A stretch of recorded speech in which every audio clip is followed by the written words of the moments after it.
안녕. 우리 예비 중1, 이제 어엿한 중1이 된 친구들, 우리 학원에서 만나서 시작을 해야 됐는데, 이번 주에 이제 학원이 부득이하게 휴원을 결정했고, 사실 다음 주에도 어떻게 될지는, 주말이 되어야지 결정이 될 것 같아요. 그래서 우리 친구들 집에서 있으면서 선생님이 조금씩 미리 공부 진행해 보려고 해요. 또 하고 나서도 다시 한번 들을 수 있으니까 너무 걱정하지 마시고요. 그리고 무엇보다 과학 관련 책 많이 읽고 또 손 잘 씻고 또 우리 당분간은 좀 외출 자제해서 지금 이 어려운 난국을 잘 이겨내 봅시다. 자, 우리 이제 첫 단어는 지구계와 지구 내부 구조에 대한 내용이에요. 선생님이 지구 내부 구조에 대해서 암기할 프린트 미리 나눠줬죠. 그래서 좀 외워보시고요. 그래서 이제 이 지구계에 대한 얘기 오늘 그것만 좀 진행해 보려고 해요. 자, 개라는 말 사실 여러분 한문보다 이 영단어가 먼저 들어오지 않으세요? 네, 그래요. 선생님도 시스템 이렇게 하니까 아주 금방 이해가 됐어요. 그쵸?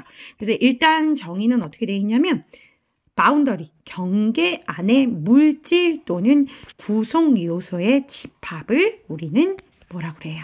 예, 개라고 불러요.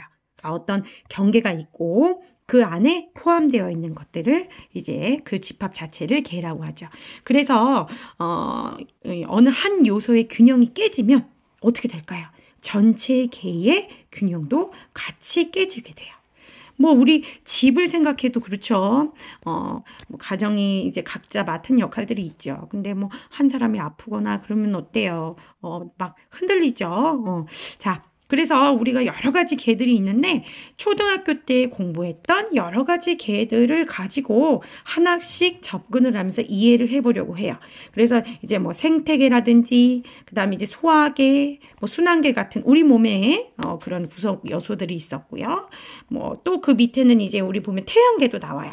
하나하나 우리 그냥 재밌는 이야기 듣는다 생각하고 하나씩 얘기해 볼게요.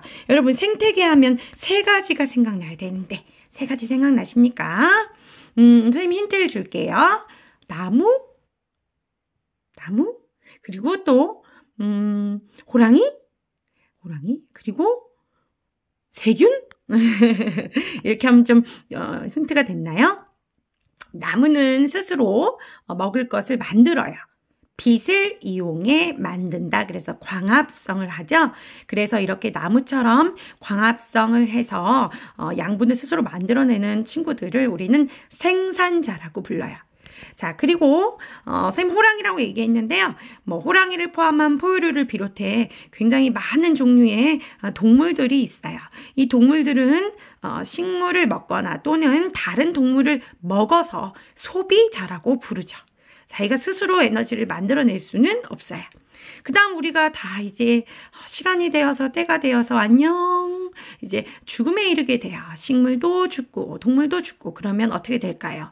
이 자연계의 작은 생명체들이 우리를 분해해서 다시 흙으로 돌아가게 해줘요.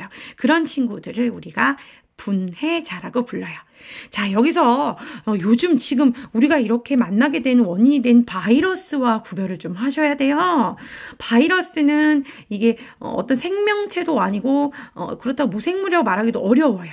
숙주 밖에 있을 때는 어떤 돌멩이 같은 그런 물질이라고 말할 수 있고요. 숙주 안에 들어갔을 때 숙주에게 있는 모든 재료를 이용해서 생명 현상을 발현하기 때문에 지금 선생님이 얘기한 분해자는 바이러스가 아니라 그보다 더 큰 세균인데요. 세균을 박테리아라고 부르죠. 예, 그렇게 기억을 하시면 돼요. 자, 이렇게 생태계가 구성되어 있죠. 근데 생태계는 사실은 햇빛, 공기, 물 같은 이런 환경적인 비생물적 요인과 아까 선생님이 얘기한 세 가지 생물적 요인으로 또 나뉘어지기도 해요. 자, 이번엔 소화기를 한번 볼까요? 자, 오늘도 아침 그리고 점심 지금 선생님 시간이 5시 한 25분을 지나고 있기 때문에 아직 저녁은 먹기 전일 것 같아요. 우리는 열심히 음식을 먹고 그 먹은 것을 뭐 1차적으로 이빨을 이용해 기계적인 분해를 하고요. 또 각종 소화기관을 통과하면서 소화효소에 의한 화학적 소화까지 해서 소장에서 소화의 완결을 시켜 그리고 흡수까지 완결을 하게 되죠. 그 모든 역할을 수행하는 소화기관들을 묶어 소화계라고 불러요. 자, 근데 선생님 소화계에서 늘 친구들한테 물어보는 게 있어요. 여러분, 선생님이 이렇게 물어봐요. 자, 똥 싸는 건 어디에 들어갈까요? 여러 가지 동물의 기관계 중에 그럼 대부분 친구들은 똥 싸는 건 배설계예요 라고 얘기를 해요. 아니에요. 이 똥 싸는 거는요, 이 음식물을 소화한 찌꺼기를 몸 밖으로 내보내는 배출이라고 얘기하고요. 소화계로 들어갑니다. 그럼 선생님, 배설계는 뭔가요? 자, 우리가 이렇게 호흡을 하고 나서 에너지를 생성시키고 나서 이런 노폐물이 생겨요. 그런 노폐물을 혈액을 통해 이동시키거든요. 그러면 콩팥에서 걸러서 깨끗한 피는 다시 돌려보내고 나머지는 오줌의 형태로 버리게 되는데요. 그게 바로 배설계가 돼요. 네, 구분하셔야 돼요. 똥 싸는 건 소화계에 들어간다. 자, 그 다음엔 뭐가 나왔어요? 자, 수금지와 북토 천해 이렇게 나왔네요. 자, 과거에는 명왕성이 우리 태양계의 행성이었었는데 주위에 있는 다른 천체를 끌어들일 만한 인력을 갖지 못하기 때문에 어떻게 됐어요? 저희 태양계에서 이 행성 중에서는 빠지고 외소행성으로 포함되게 되었어요. 자, 태양처럼 스스로 빛을 내는 항성, 별이라고 하죠. 나머지 그 주위를 도는 이제 행성이 있고요. 그 다음에 우리 지구 같은 경우는 우리 지구를 또 돌고 있는 위성을 갖고 있어요. 자, 이렇게 태양을 중심으로 형성된 태양계 가족들, 자, 요 전체를 우리가 태양계라고 불러요. 자, 여러분 이렇게 다양한 계를 봤는데요. 우리가 지금 공부하려고 했던 게 바로 지구계예요. 그러면 지구는 어떤 환경을 갖고 있나요? 대기, 기권, 육지, 지권, 바다를 포함한 수권, 그리고 생물권, 그 다음 그 외에 우주공간까지 포함해서 외권까지 이렇게 분류가 되고 있어요. 자, 그 지구계의 구성 요소를 다시 한번 그림으로 살펴보니까요. 그림으로 잘 나와 있죠. 그렇죠? 그래서 이 지표와 지구 내부를 포함하는 영역, 직권, 요거는 이제 바로 다음 시간에 공부하게 되고요. 그 다음 기권에 대해서는 3학년 때 우리가 공부하게 돼요. 자, 수권은요, 바다를 포함한 이제 우리 지구상의 물의 영역을 공부하는 거죠. 요거는 우리가 2학년 때 공부하게 되고요. 생물권은 골고루 1학년, 2학년, 3학년에서 식물, 그리고 동물, 그리고 우리가 무슨 감각기관, 신경계, 호르몬, 그 다음에는 유전, 진화 이런 내용들에 대해서 쭉 공부하게 되죠. 사실 이제 외권 같은 경우는 지구에 영향을 주는 지구 대기 바깥 영역인데요. 아까 공부한 태양계도 외권에 들어가겠죠. 자, 이렇게 다양한 지구계의 구성 요소들이 있어요. 여러분, 그 구성 요소들 하나하나는 이제 앞으로 선생님하고 공부하게 되는데요. 오늘은 아주 간단하게만 다시 한번 언급을 해볼게요. 지구의 겉부분인 지각과 그다음 지구 내부를 포함하는 부분이고요. 또 지구 표면을 감싸고 있는 토양, 흙, 암석 이런 것들까지도 다 직권에 해당되겠어요. 자, 그리고 지구 내부는 조금 더 깊이 들어가면요. 부피가 가장 큰 멘틀, 그리고 액체인 오해핵, 그리고 고체로 되어 있는 내핵으로 구성되어 있죠. 자, 그 다음 수권은요. 그림이 잘 나와 있는데요. 우리 지구의 전체 물 중에 무려 97.5%가 해수고요. 나머지 2.5%가 육지의 물 담수예요. 해수는 짠 물, 담수는 짜지 않은 물이죠. 그런데 놀라운 사실은 그 육지의 물 중에 빙하가 이렇게 많았군요. 그 다음에 지하수. 아이고, 호수와 하천수는 약 0.03%밖에 해당되지 않아요. 근데 여러분, 우리가 먹는 물은 호수와 하천수랍니다. 우리 안양 지역도 한강물 먹거든요. 그래서 이게 전체적으로 봤을 때 물 자체는 많지만 우리가 주로 사용하는 물이 적기 때문에 우리는 물을 아껴 써야 되겠어요. 자, 수건의 역할은 당연히 우리 몸에는 66%를 그리고 식물에게는 99%를 차지하거든요. 그런 중요한 물질이기도 하고요. 또 지형을 변화시키기도 해요.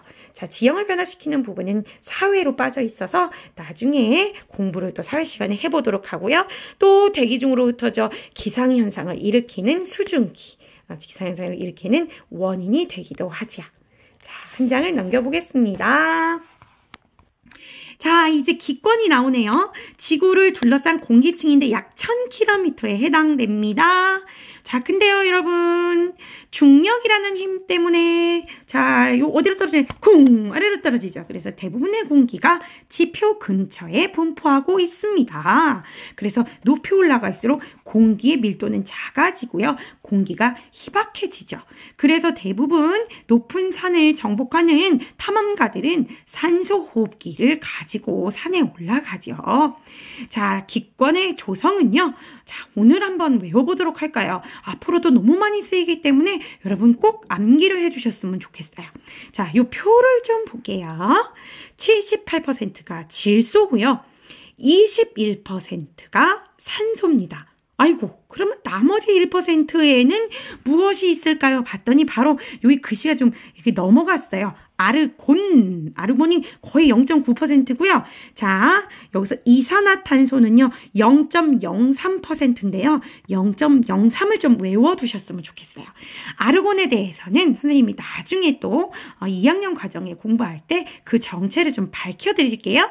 아르곤은 형광등 안에 들어있는 기체다라고만 기억하시고 있으시면 되겠어요.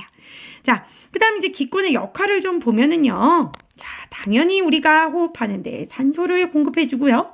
그 다음에 이산화탄소는 광합성에 쓰이죠. 그러니까 우리가 너무 우리만 생각하시면 안 돼요. 그래서 호흡과 광합성이 필요한 기체를 제공해주고요.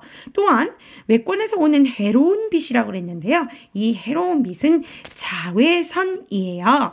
울트라 바이올렛 UV라고도 부르죠.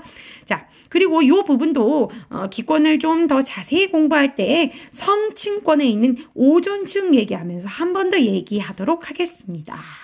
자, 그 다음 기상현상을 일으키고요. 또 아까 0.03%였던 이산화탄소 기억하시라고 그랬죠.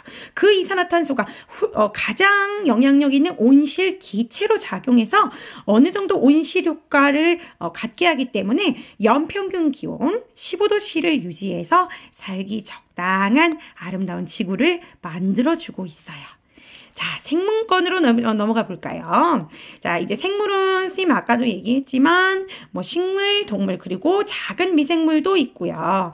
또 이제 일반적으로 이제 우리 중학교 친구들은 식물과 동물계에 대해서 좀 집중적으로 공부를 할 거예요. 자, 외권은 지구의 기권 밖에서 지구에 영향을 주는 부분이라고 했는데요. 자, 선생님 여기 좀 미리 써놨는데 벤 앨런더라고 해서 지구 자기장을 형성해요. 그래서 여기서 태양에서부터 오는 여러 가지 방사선들을 막아주는 역할을 합니다. 자, 여러분 여기 중요한 그림이 하나 나왔어요. 아까도 말했지만 이 개에 속해 있는 요소들은 한 가지라도 문제가 생기면 전체적인 틀이 흔들리게 되어 있어요. 그래서 우리 기권, 직권, 생물권, 수권은 서로 주고받으며 유기적인 관계를 갖고 있어요. 상호적인 관계를 갖고 있죠. 그래서 끊임없이 서로 영향을 주고받고 있습니다. 자, 선생님 수업의 진행은 내용 설명을 하면 체크 문제를 풀어보고 있어요. 자, 같이 한번 풀어볼까요? 지구계는 여기 다 나왔는데 하나가 빠져있죠? 맞아요. 직권이 빠져있네요. 그래서 직권, 기권, 수권, 생물권, 외권으로 구성되어 있다. 기억하시고요.